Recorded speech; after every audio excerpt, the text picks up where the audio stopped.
ఒక అమానవీయ సంఘటన జరిగిందో, పహల్గావ్లో అనేక మంది టూరిస్టులు టెర్రరిస్టుల కాల్పులకు బలైపోయిన నేపథ్యంలో వారందరికీ 2 నిమిషాలు వారి ఆత్మలకు శాంతి చేకూరాలని అందరూ మౌనం పాటించి,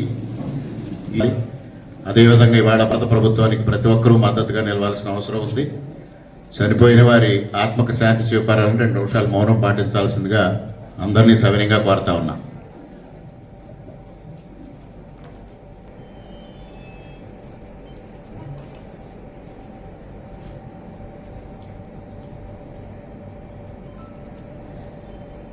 థ్యాంక్ యూ.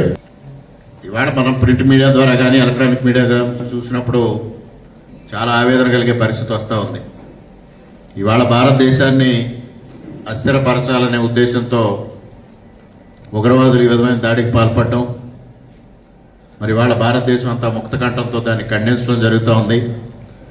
మనందరం కూడా భారతదేశ సమగ్రతని, సార్వభౌమాధికారాన్ని కాపాడుకోవడంలో మన వంతు పాత్ర మనం పోషించాలని ముందుగా మీ అందరికీ సవినయంగా విజ్ఞప్తి చేసుకుంటూ, మరి ఈరోజు కార్యక్రమం యొక్క మహిళలు తన కాళ్ళ మీద నిలబడాలి. భర్త సంపాదనకు తోడుగా ఎంతో కొంత మహిళలు కూడా సంపాదన చేసి ఆ కుటుంబాన్ని ఆర్థికంగా అభివృద్ధి చెయ్యాలి అనేది చంద్రబాబు నాయుడు గారి యొక్క ఉద్దేశం.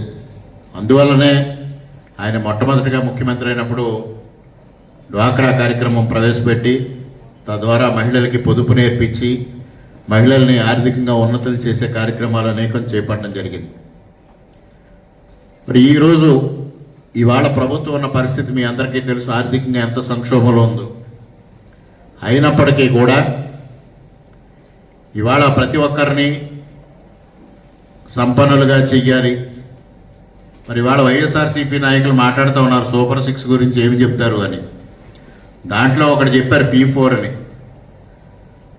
పేదల్ని సంపన్నులుగా చెయ్యాలి, సంపద సృష్టించాలి అనేది చంద్రబాబు నాయుడు గారు దానిలో ఒక మాట చెప్పారు. అది వీళ్ళందరూ ఫాలో అయ్యి ఉండరు, ముఖ్యంగా మన మాజీ ఎమ్మెల్యే గారు. ఇప్పుడు ఈరోజు ఏదైతే మీ అందరికీ శిక్షణ ఇవ్వడం ద్వారా, ఉచితంగా కుట్టుమెషన్లు ఇవ్వడం ద్వారా మీరు ఆర్థికంగా బలోపేతం చెయ్యాలనే ఒక కార్యక్రమాన్ని ఇవాళ ప్రభుత్వం చేపట్టింది బీసీ కార్పొరేషన్ ద్వారా. మరి వైఎస్ఆర్సీపీ నాయకులు ఎంతసేపు సూపర్ 6 ఏమైందని మాట్లాడుతూ ఉన్నారు. ఇవాళ వారిని నేను సూటిగా ప్రశ్నించేది ఒకటే, మీ హయాంలో బీసీ కార్పొరేషన్ కానీ ఎస్సీ కార్పొరేషన్ కానీ ఏమైనాయి? బీసీ కార్పొరేషన్ నుంచి చేయాల్సిన కార్యక్రమాలు మీరు ఏమన్నా చేశారా? ఎస్సీ కార్పొరేషన్ నుంచి దళితులకు ఇవ్వాల్సిన లబ్ధి ఏ విధంగా చేకూర్చారా?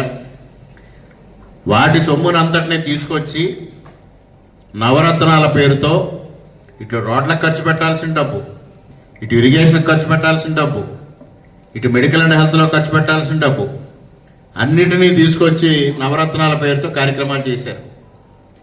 ఇవాళ ఆంధ్రప్రదేశ్ ప్రభుత్వం చంద్రబాబు నాయుడు గారి నాయకత్వంలో, పవన్ కళ్యాణ్ గారి నేతృత్వంలో ఆ విధంగా ముందుకెళ్లడంలా